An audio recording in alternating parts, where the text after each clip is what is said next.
Ripper Vasu നടന്നു പോവാ. Jumbo സർക്കസിലെ ആദ്യ ഐറ്റം. അതാ ഒരു കുട്ടി ഒരു ചെറിയ കയറിൻ്റെ അത്രയും നീളമുള്ള ഒരു മടലിൻ്റെ മേളിൽ കൂടെ നടന്നു പോവുകയാണ്. അതാ ഒരു കുട്ടി താഴെ വീഴാൻ പോകുന്നു.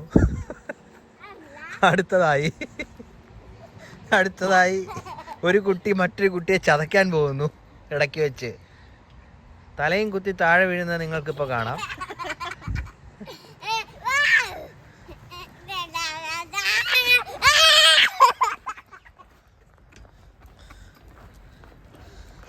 വാവ്, അതിസാഹസികമായിട്ട്. അടിയിൽ ഫുള്ള് തീയാണ്.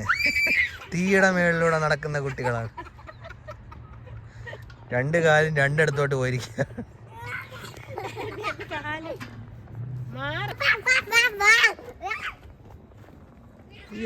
സക്സസ്. ഇന്ത്യക്ക് വേണ്ടി മത്സരിച്ച എന്താണ് ആതിര ശശികുമാർ നിങ്ങൾക്ക് പറയാനുള്ളത്? ഇന്ത്യക്ക് വേണ്ടി മത്സരിച്ച് മെഡൽ നേടി.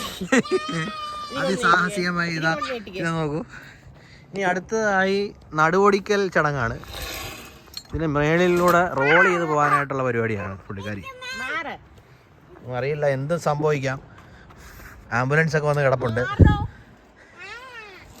സ്വന്തം ആളെ ഇടിച്ച് തൊഴിച്ചു തെറിപ്പിച്ചുകൊണ്ട് അതാ പോകുന്നു ദ വാനിഷിംഗ് ലേഡി.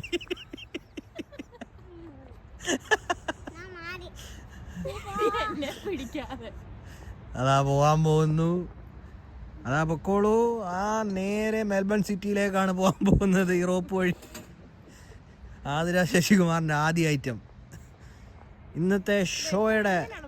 അങ്ങനെ എങ്ങനെ പിടിച്ചാലും നീ ഇപ്പം താഴെ വീഴും. പിന്നെ എങ്ങനെ പിടിച്ചാലും ആദ്യ ഐറ്റം.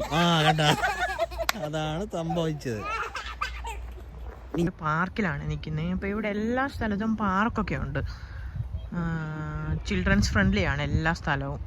അപ്പോൾ അങ്ങനൊരു പാർക്കെന്ന് പറഞ്ഞാൽ ഇതുപോലെ കുറച്ച് സ്ലൈഡും കാര്യങ്ങളും ഉള്ളത് മാത്രമല്ല, അങ്ങനെയുള്ള സ്ഥലമുണ്ട്. പിന്നെ ഇതുപോലൊരു കുറേ നമുക്കിങ്ങനെ നടക്കാം. നേച്ചർ ഫ്രണ്ട്ലി ആണ് ഇവിടുത്തെ എല്ലാ സ്ഥലങ്ങളും എന്ന് വേണമെങ്കിൽ നമുക്ക് പറയാം. ചെറിയൊരു പോണ്ട് പോലൊരു സംഭവമൊക്കെ ഉണ്ട് ഇവിടെ. അതൊന്നും ആർട്ടിഫിഷ്യൽ അല്ല, ഇങ്ങനെ തന്നെ ഉള്ളതിനെ അവർ റിസർവ് എല്ലാം അങ്ങനെ തന്നെയാണ്. ഇപ്പോൾ റോഡ് പണിഞ്ഞാലും വീട് പണിഞ്ഞാലും നേച്ചർ എങ്ങനെയാണോ അതിനെ അങ്ങനെ തന്നെ നിർത്തിക്കൊണ്ട് എല്ലാം ചെയ്യാൻ നോക്കത്തുള്ളൂ ഇവിടെ. അപ്പോൾ തൊട്ടടുത്തുള്ള വീടുകളൊക്കെയാണിത്. പിന്നെ ഇതുപോലെ ഇതെല്ലാം ഈ പാർക്കിൻ്റെ തന്നെ സ്ഥലങ്ങളാണ്. നമുക്ക് ഇങ്ങനെ നടക്കാം. ഇങ്ങനെ നടക്കാനുള്ള കുറേ സ്ഥലങ്ങളും ഒക്കെ ഉണ്ട്. അതിൻ്റെ തൊട്ടടുത്തുള്ളൊരു സബർബാണിത്.